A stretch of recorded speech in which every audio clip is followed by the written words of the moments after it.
Yes. Right. So I would like to welcome each and every one of you to our fifth day of our virtual career week at CTS College. My name is Lyndon Brown. I know over the past couple of weeks, for those of you, or the past week, for those of you who would have been logging in, you were familiar with Elena. However, Elena is currently in another session with our events coordinator. You all will be able to view that recording later on today via YouTube. But I am here with you, and we are here to make the best of this afternoon. Joining us today from Caribbean Airlines, we have the head of the Corporate Communications Department, Ms. Dionne Ligore. Ms. Ligore has been with Caribbean Airlines for quite some time, and she plays a major role in the Caribbean Airlines company. So I would leave her to give you that introduction about herself and actually what she does, as well as we would have posted her bio via our CTS Facebook page, as well as the host of today, Lena, would have posted that over on her Facebook page as well as we have the information sent out via emails. So if you all would like to get a little more information about her bio, we are free to send that information to you. So I would like to turn you over to Ms. Ligore so that she would be able to assist you or give you any pertinent information as it relates to her field. So good afternoon, Ms. Ligore. How are you today? Hi, good afternoon, Lyndon, and good afternoon to your participants, wherever you are, if you are in Trinidad and Tobago or elsewhere. And welcome. It is certainly a pleasure to be here this afternoon. And we at Caribbean Airlines, we really welcome opportunities like this where we can share information about Caribbean Airlines, yes, but about aviation as well, to young persons, the persons aspiring to careers in aviation or careers in tourism and transport, because the industries are certainly related. So Lyndon was giving you some background on, well, to give you some context, well, my name is Dionne Ligore. My substantive position is the head of corporate communications at Caribbean Airlines. I have been involved in the airline industry for, this is my 25th year in aviation. And wow. it is an industry that really gets into your blood and stays there. I became a part of this industry fresh out of university, and I assure you that I have enjoyed every minute of it.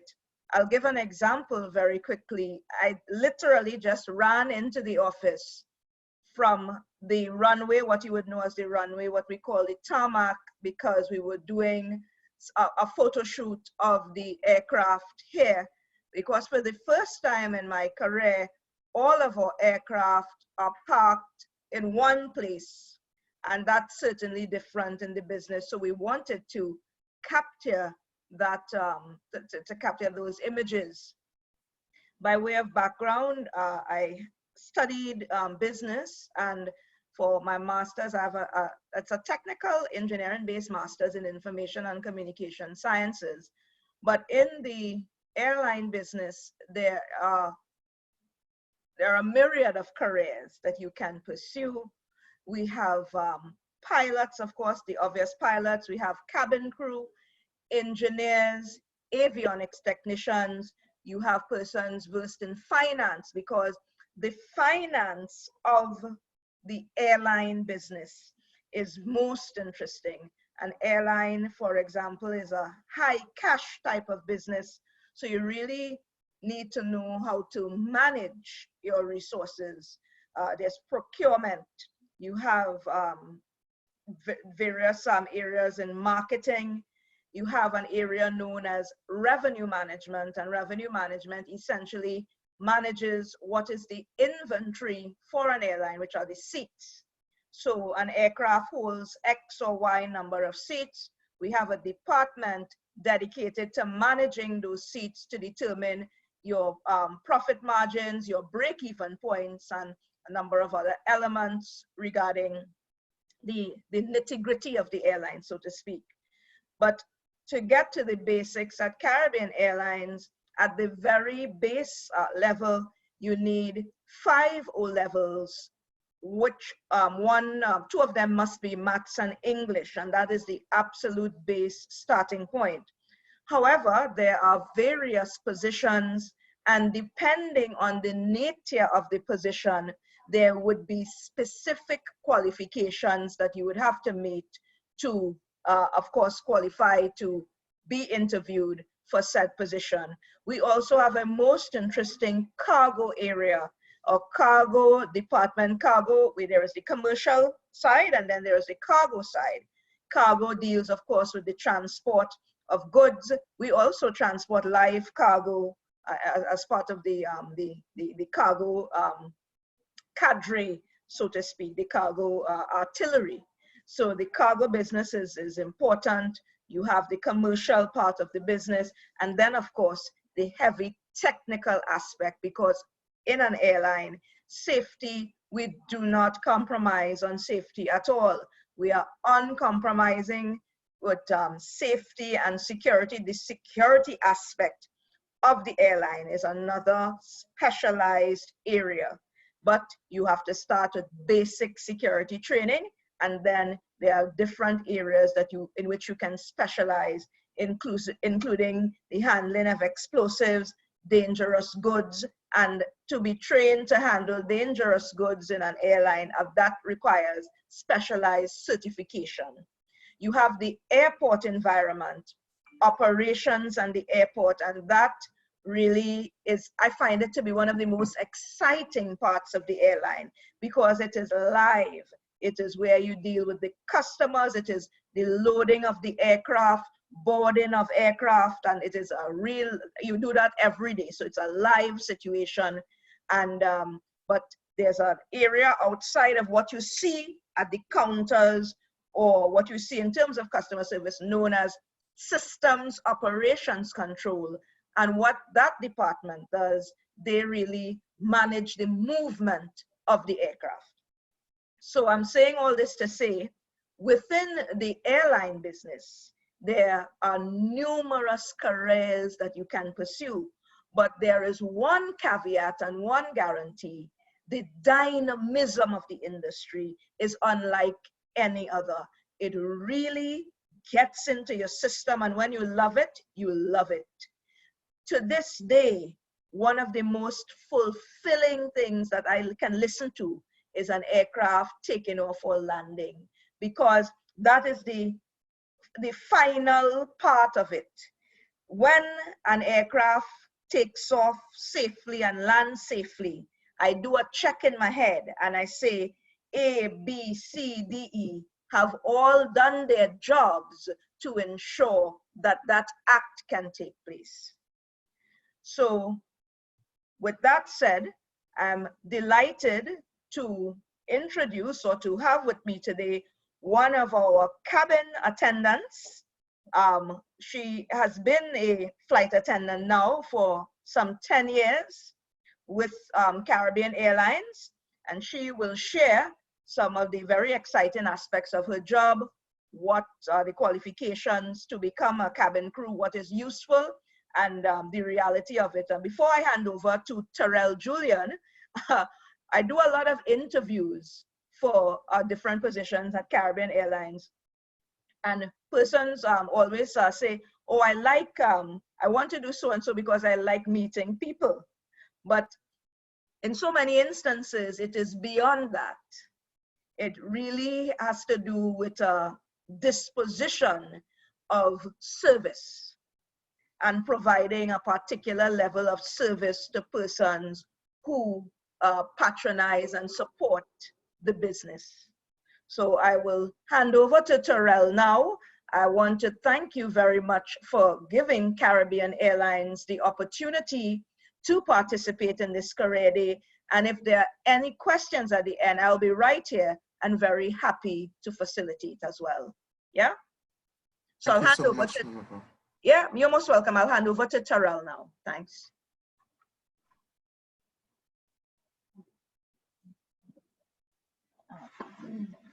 Hi, good afternoon. Hi, good afternoon. How are you? I'm well. How are you? I'm all right. Okay, so my name is Terell, Julian, as Dionne said. I have been a flight attendant for 11 years this year. It's a job that I thoroughly enjoy. It's something that I always wanted to do. Um, on surface, you're not 100% sure what the job might entail besides being on board and assisting passengers. But genuinely, it's so much more than that. The actual role of a flight attendant is to ensure the passengers' safety firstly, and then their comfort on board all our flights. We do training for approximately 7 weeks, sometimes more, learning about different aspects of the airline industry, learning about different aspects of the safety aspect of being on board. And it is really a job that I enjoy for different reasons. I do enjoy meeting people. I do enjoy traveling. I enjoy engaging with passengers, engaging with crew. I enjoy working shift. I can honestly tell you that's one of the things I prefer. I do not like 8 to 4 jobs, me personally. So I love that part of my job. If there are anything that anybody wants to know about the job, they can ask me, because I'm just here for a little while. Is there anything that you think that anybody wants to know in particular about being a flight attendant?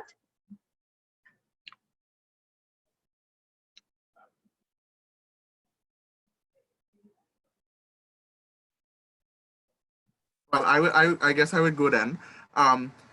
Like in the event that you have to do a flight or prepare for a flight, how do you go about, or what is the necessary procedures that you partake in to get yourself ready, or different crew members get ready for a flight? Okay.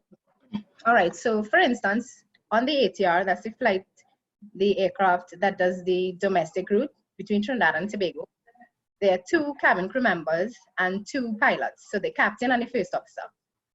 For instance, if I'm called out to operate a flight, I'm given 1 hour to be ready. So the current flight that we have operating as of late departs at 7 a.m. from Trinidad.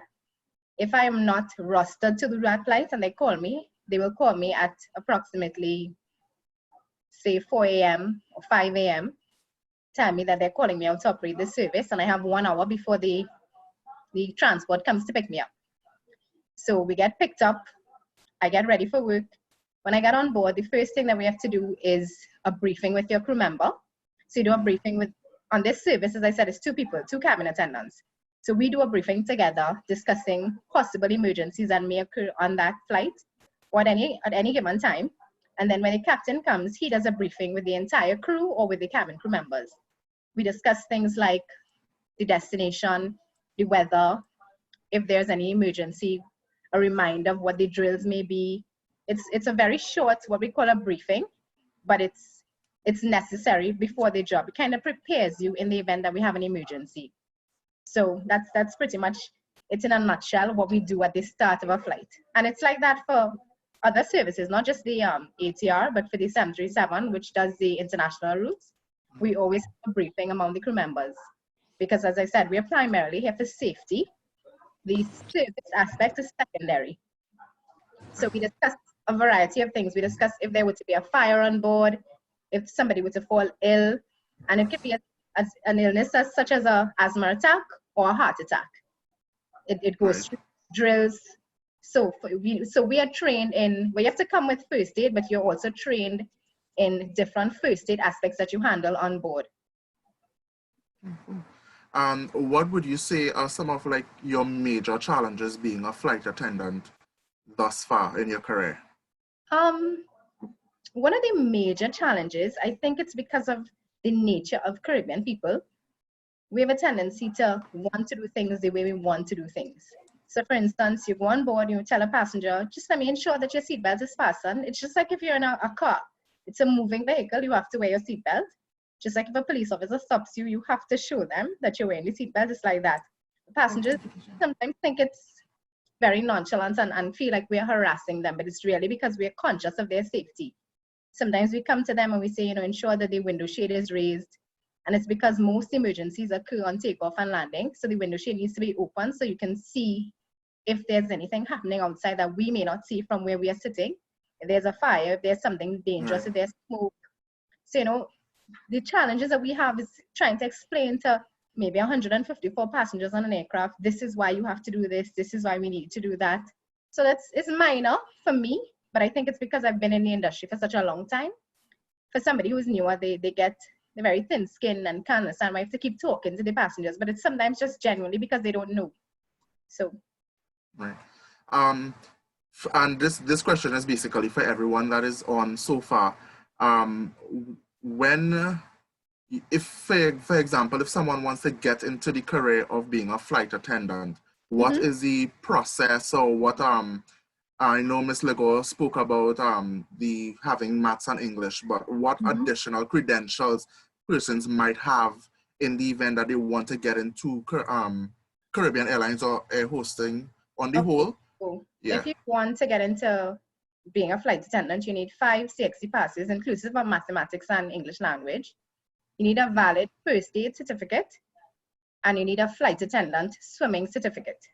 So you get the swimming certificate at, say, YMCA, you get it at Center of Excellence. It takes about, can't remember exactly how long, but probably about 4 weeks or more, depending, I guess, on your level of swimming experience. But you have to come in with those things. Having a second language is an asset. It's not mandatory, but it's useful, especially since we travel to other destinations where people speak other languages. But that's mainly it. And some customer service experience is good. But of course, if you have a warm disposition and a welcoming disposition and a disposition where you're willing to learn, that's very useful. Great. Well, I have another question, right? Sure.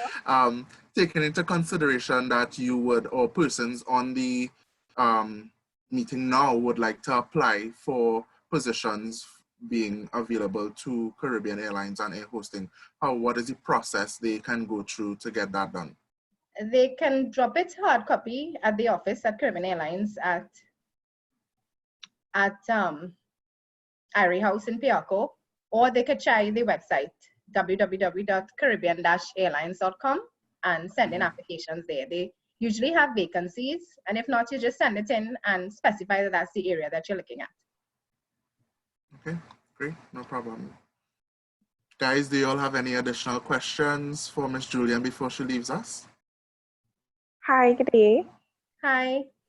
Hi, I would just like to know, you always hear that it's easier to be an air hostess if you're not married. What are your take on that?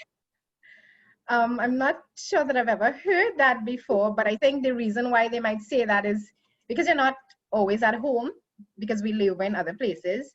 They probably don't want you to have a situation where your partner is concerned that you're abroad and how long you're away for and things like that. But that's actually a myth. You can be married, you can have children. I just suggest that you have a good support system if you do have children, because I have a son and I started flying and he was a year and something old, but I have a support system, so it's useful to have that.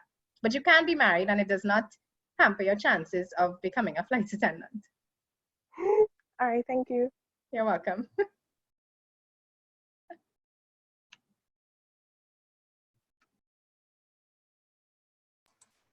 Any other question, guys? Oh, I have another question, right? In terms of the criterias for male and female staff, would it differ or would it remain the same? It's the same. Okay. Yeah, it's the same. The only difference is the men aren't required to wear makeup. Okay, no problem.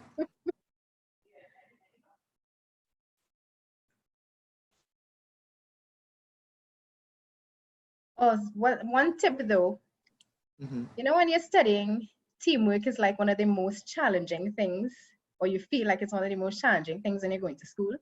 Right. You should look at it as actually a positive, because in this industry and in this job, this department in particular, your team makes or breaks your flight.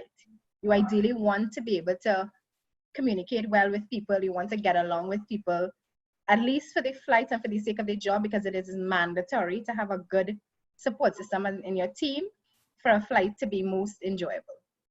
Right. And within your shift, right? How many flights have you ever done within one given shift, with like during peak season?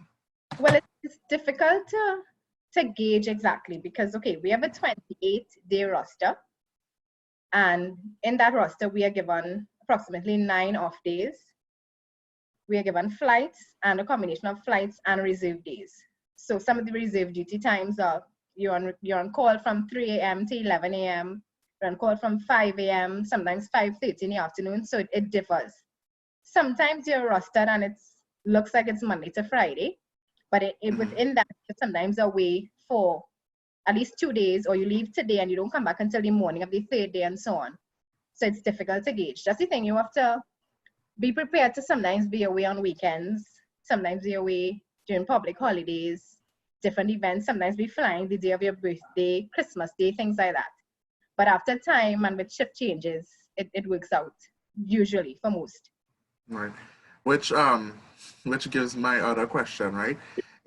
Was there ever like a time, well, say for example, like you said, birthdays, Christmas, that takes you away from that family aspect or that family time that you actually had to fly and be like, oh, I really don't want to go today, but because I am committed to doing this, I have to go out? Yes, it has happened. Not this year, but the year before, I actually operated a flight from JFK to Guyana and then to Trinidad, and this was Old Year's night into New Year's Day. I was not impressed, but it's a job and somebody has to do it. I would have preferred to have been either home in Trinidad with my family, or I would have preferred to be stationed somewhere, like I got to New York or somewhere so that I was spending time with friends or something of the sort. But it's a job, and sometimes these things happen. At least I was home Christmas Day and Boxing Day, so I was happy for that. But yes, it does happen. I think I once operated on my birthday, but the crew learned that it was my birthday and they tried to make it most enjoyable. So, it does happen, but we do what we must. Good. Nice. I think I had another question, but I think I forgot. In terms of the actual flying and stuff like that, right? I got back the question. I know you wouldn't be able to answer the exact question, but if you can give us like a rough sketch of like what a starting salary would be like for persons who would like to venture into the field. Okay, so that's a good question. When you initially start, I believe what I would call the basic salary starts at 6,000 something. But what flight attendants get, we get 2 sets of salaries. We get a TT salary. So if you're hired as a flight attendant, you start working, it's your monthly pay. And then we get paid per flight. So domestic routes, which is between Trinidad and Tobago, we get an additional, so 20 US per that day. And then for international flights, we get 50 US per day. So that's for the entire roster. So if you fly 10 international flights, that's $50 by 10. That's 50 US by 10. And the basic TT salary remains. But I think the starting, it's probably 6,600. But that's for starting, when you just start, plus the US allowance.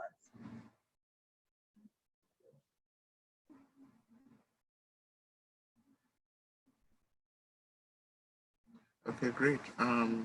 Anyone else have any additional questions? I don't want to ask out everything. Well, you might be asking what they might be thinking about asking, but true, probably nervous to ask.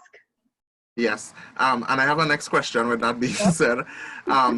Take into consideration that you are a flight attendant and stuff like that, right? Obviously, if you're going to international flights, you would, for the local person or for anyone that is wanting to venture out of Trinidad and Tobago, we would need a US visa, right? Do flight attendants have that US visa and a passport on them, on their persons at all time? You must have the passport with the valid visas on your person at all times, and your ID. You must have it. When you join the company, you must have a passport, but the company is in getting the visas that you may require for the other destinations. Okay, good. And it's actually called a crew visa. Oh, so it's not like the regular B1, B2 tourist visa? No, it's not. And you can't use it outside of work duties. Correct. Okay. But if you want to actually get a a tourist visa for personal use, you can Yes, go you ahead and do that. and sometimes they give you both when you go to apply with the company, but not all of the time. Okay, okay. No problem.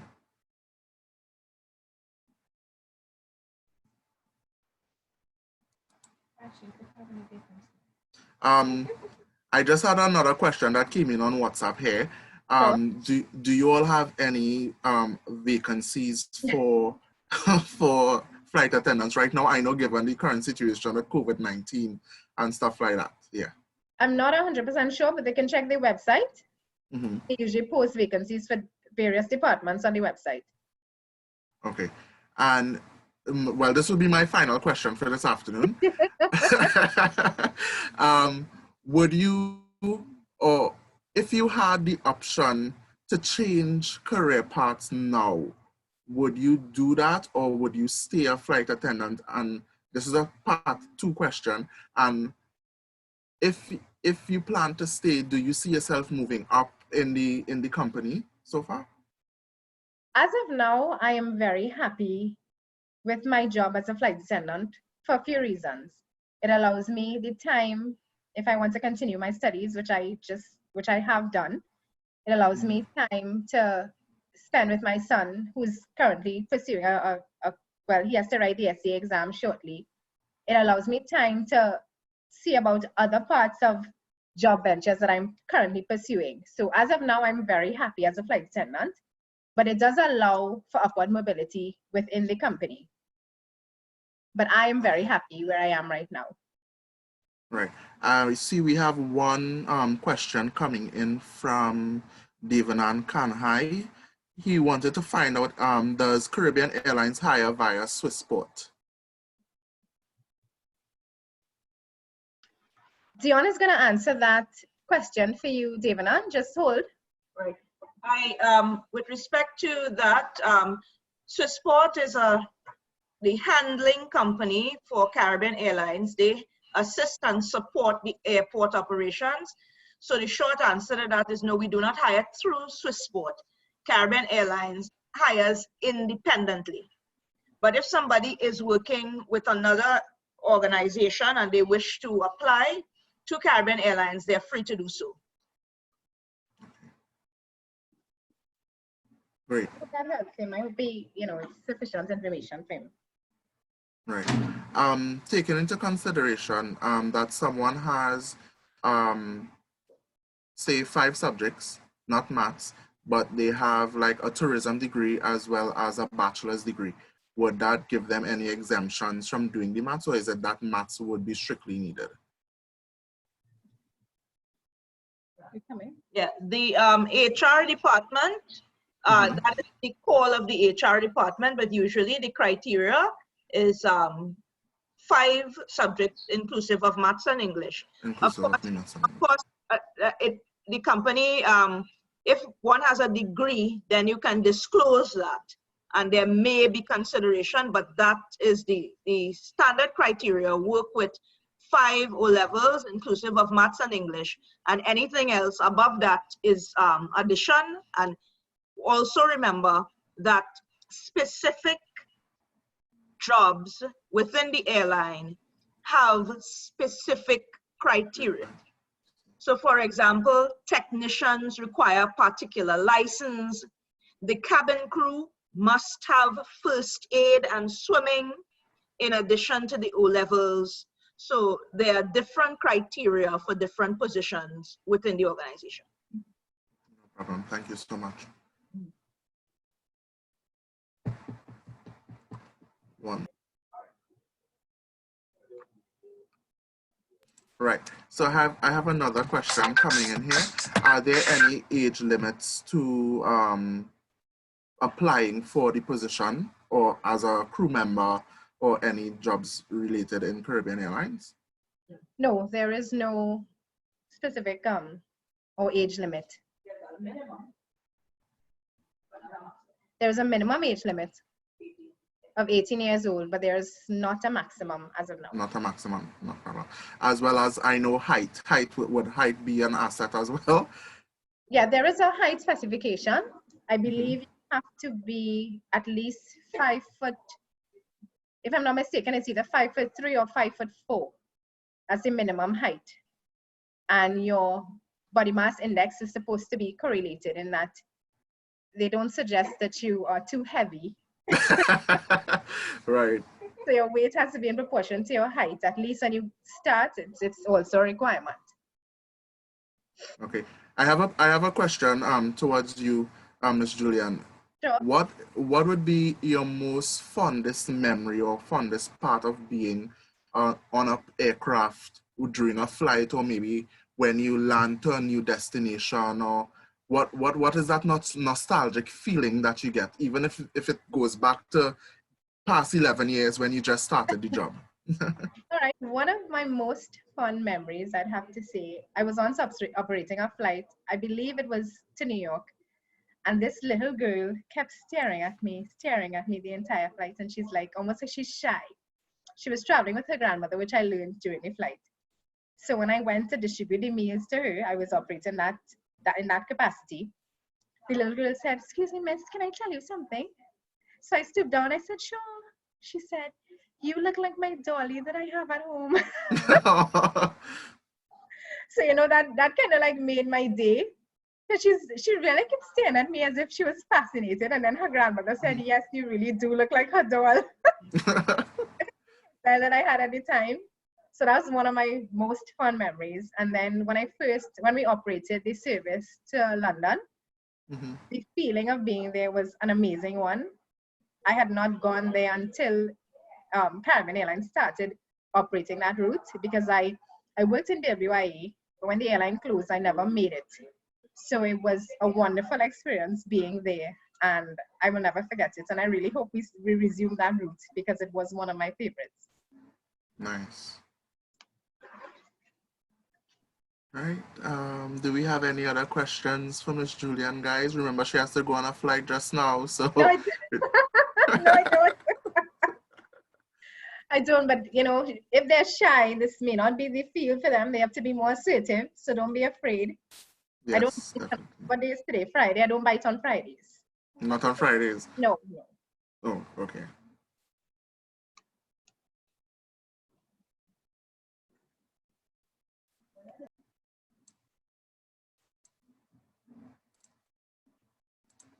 Well, if no one has any further questions, I'll put you back on to Dionne. It was lovely speaking with all of you.